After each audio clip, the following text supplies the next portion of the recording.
আসসালামু আলাইকুম। আমি যে বিষয়টি নিয়ে আজকে কথা বলবো এটা সবাই অলরেডি জেনে গেছেন এবং সেটি বিস্তারিতভাবেই জানছেন। তা হচ্ছে জেফ্রি এপস্টাইনের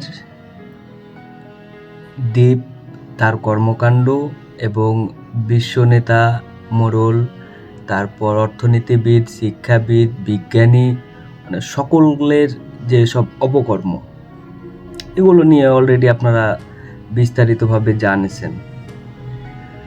তো এখন বিষয় হচ্ছে যে আমি যে বিষয়টি নিয়ে বলবো যে এই যে এদের এত ইনফরমেশন বা এত কুকর্ম, এটা কিভাবে প্রকাশ হলো এবং কেন প্রকাশ হলো এবং এদের নীতি কি, এদের আদর্শ কি, এদের লক্ষ্য কি, এই বিষয়টা আমি জাস্ট একটু মানে আমার ধারণা থেকে আমি শেয়ার করি।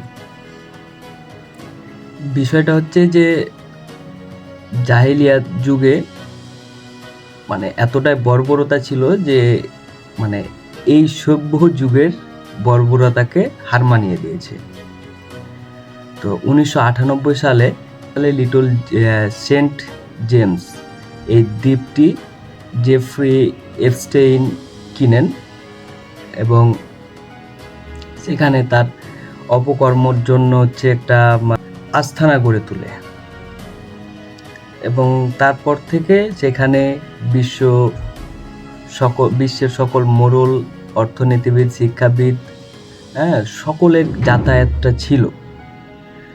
তো এটা হুট করে ফাঁস হয়ে গেল, যেখানে ডোনাল্ড ট্রাম্পের মতো একজন ক্ষমতাসীন এবং সাইকোপ্যাথ মানে নিয়মিত যাতায়াত করেছে এবং শিশু প্রতিটা, তারপরে নির্যাতন, এমনকি তাদের প্রেগনেন্ট করে 3 থেকে 9 বছরের শিশুদেরকে নির্যাতন করে, প্রেগনেন্ট করে তাদের ভ্রূণ দিয়ে স্যুপ বানিয়ে খেত।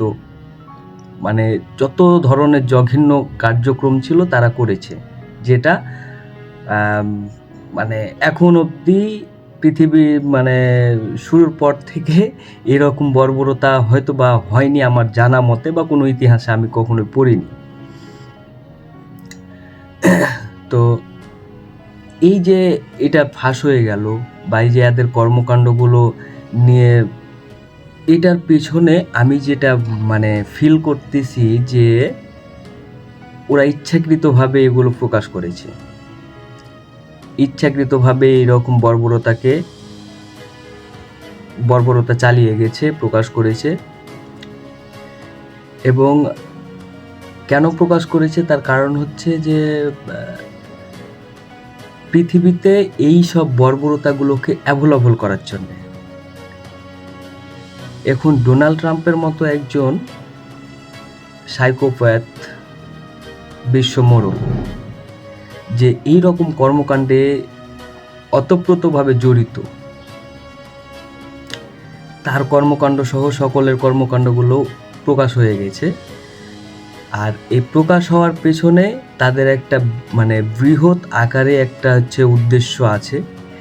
মানে আমার ফিলোসফি তাই বলে যে তাদের উদ্দেশ্যটাই এরকম যে এই সব বর্বরতাগুলো মানুষকে প্রকাশ করে দিয়ে মানুষের কাছে উন্মুক্ত করে দেওয়া, যাতে মানুষ হচ্ছে বিষয়গুলোকে কিছুদিন, আমরা যেসব বিষয়গুলো, যে কোনো বিষয় আমরা ভাইরাল হলে বা কিছুদিন সোশ্যাল মিডিয়াতে, ফেসবুকে, এসব জায়গাতে আমরা হচ্ছে এগুলো নিয়ে একটু কিছুদিন নাড়াঘাটা করার পরে বিষয়টা হচ্ছে ধামাচাপা পড়ে যায়।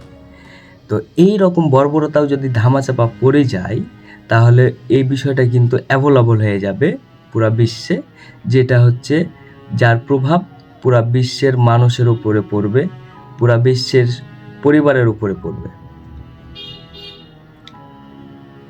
তো এই রকম বর্বরতা যদি এখনো এর বিচার না হয় বা তাদের ক্ষমতার কাছে যদি এই বর্বরতা হার মেনে যায়, তাহলে হচ্ছে এই বর্বরতা একটি বড় আলামত কিয়ামতের,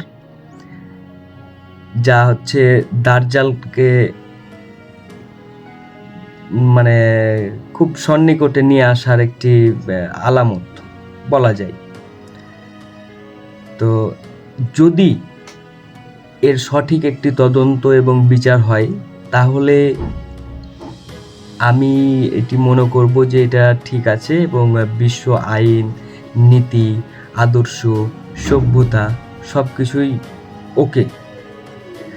আর যদি এটি ধামাচাপা পড়ে যায় তাদের ক্ষমতার কাছে, তাদের অর্থের কাছে, এইসবের কাছে যদি তাদের এইসব বিষয়গুলো ধামাচাপা পড়ে যায়, তাহলে এটা কিন্তু একটি ব্যাধি তৈরি করে ফেললো পৃথিবীর মধ্যে, যে ব্যাধিটা হচ্ছে খুবই মারাত্মক এবং ভয়ানক। তো আমার মনে হয়েছে যে তারা ইচ্ছাকৃতভাবে এটি প্রকাশ করেছে, যে তার কারণ হচ্ছে যে যেন এই বিষয়গুলো মানুষ কিছুদের নাড়াচাড়া দিবে, কিন্তু তাদের বিচার করার মতো ক্ষমতা কারণ নাই, বা বিচার তাদের কেউ করতে পারবে না।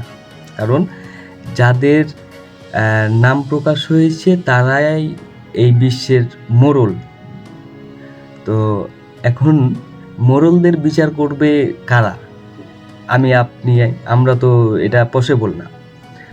বিশ্বের সচেতন ব্যক্তিবর্গ যারা বুদ্ধিজীবী, যারা হচ্ছে শিক্ষাবিদ, তারা যদি এই বিষয়টিকে নিয়ে একটি সঠিক তদন্ত এবং এর বিচার করে থাকে, তাহলে এটা খুবই ভালো হবে।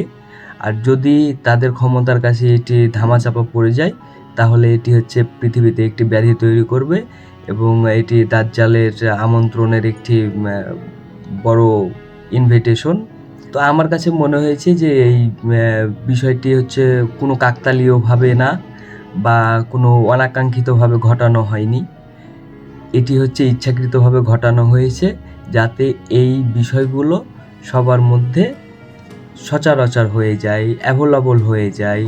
এটা কোনো বিষয়ই না, নাথিং বিষয়, এগুলো হতেই পারে, এরকমভাবে সবাই মেনে নিয়ে যাতে হচ্ছে পৃথিবীর নিয়মে চলতে থাকবে এবং ওরা ওদের মতো শয়তানিজম, তারপরে হচ্ছে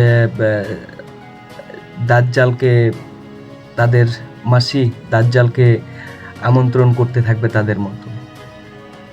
তো এটি অবশ্যই একটি ভয়ানক কার্যক্রম, যা প্রত্যেকটা মানুষের হৃদয়ের রক্তক্ষরণ বয়ে এনেছে। তো আমার এটা মনে হলো, তাই আমি আপনাদের কাছে বিষয়টি শেয়ার করলাম যে আসলে এটা কোনো কাকতালীয় বিষয় না। আর যারা হচ্ছে এই এলিট শ্রেণী, যারা পুরা বিশ্বকে কন্ট্রোল করে, নিয়ন্ত্রণ করে, তারা শুধু একদিন দুই দিনেই বা কাকতালীয়ভাবে তারা কোনো কিছু ঘটিয়ে ফেলে না, বা তারা ঘটায় না।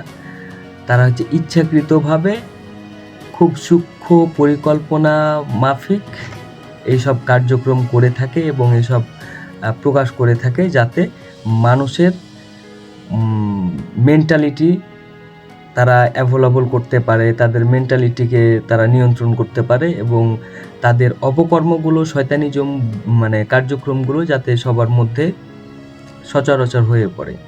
তো এই জন্য আমার মনে হয়েছে যে এটা হচ্ছে কোনো